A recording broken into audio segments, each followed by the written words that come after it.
नमो मातृभूमी जिथे जन्मले मी, नमो मातृभूमी जिथे जन्मले मी, नमो आर्यभूमी जिथे वाढले मी, नमो कर्मभूमी ज्याच कामी, पडो देह माझा नमामी नमामी, पडो देह माझा नमामी नमामी. नमस्कार, माझे नाव श्वेता चंद्रकांत सोनटके. कित्येक लढाया लढून कित्येक बलिदाने देऊन आपल्या प्राणाची आहुती वाहून शेवटी अखेरीस स्वातंत्र्य आपल्या पदरी पडले. स्वातंत्र्य या शब्दाचा अर्थ फक्त तीच व्यक्ती समजू शकते ज्याने कधी पारतंत्र्य पाहिले असेल, गुलामगिरी पाहिली असेल. स्वातंत्र्याच्या मूल्य अरे शब्दात सांगताना इतकी मोठे. आपण सर्वजण तो खूपच नशिबान आहोत की आपण स्वतंत्र भारतात जन्मलो. या बाकीच्या अड्या अडचणी, पारतंत्र्याच्या, गुलामगिरीच्या बेड्या आपल्या हातात नाही घेतल्या, याबद्दल आपण सर्वजन तो खूपच नशिबान. मित्रांनो, भारत, हिंदुस्थान, इंडिया ही ना फक्त तोंडावर जरी आली ना तरी असं रक्त ससायला लागतं. आपली मान अभिमानाने उंचावते. जेव्हा तो तिरंगा आपल्या समोर फडकत असतो ना, तेव्हा आपल्या देशातील, आपल्या मनातील, प्रत्येकाच्या मनातील ती देशभक्ती, ती भावना, तो आदर्श पाहण्यासारखाच असतो. किसी ने खूप कहा है कि हम अपने जान के दुश्मन को भी अपनी जान कहते हैं, कि हम अपने जान के दुश्मन को भी अपनी जान कहते हैं. मोहब्बत की इसी मिट्टी को हिंदुस्तान कहते हैं, मोहब्बत की इसी मिट्टी को हिंदुस्तान कहते हैं.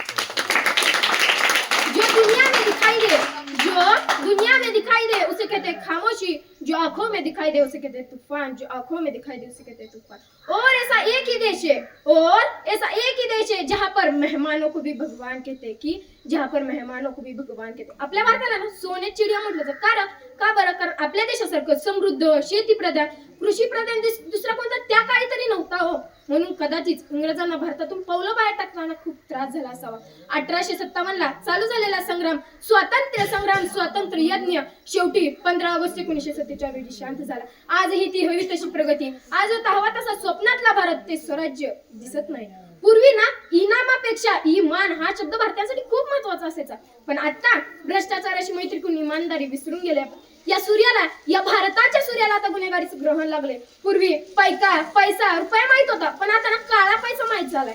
किती बदल झाला नाही, पण एक गोष्ट तरी आहे ना, आपला भारत स्वतंत्र झाला, सत्ता आपल्या हातात आहे, भारतीयांच्या हातात आहे. मग असं काय होतं?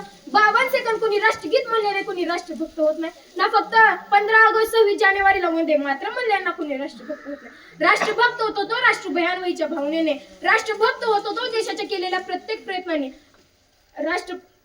जरा स्वतःला प्रश्न विचारा, आपण हे सगळं केले जर नसेल तर आपण राष्ट्रभक्त आहोत का? एक ते देशभक्त आहेत जे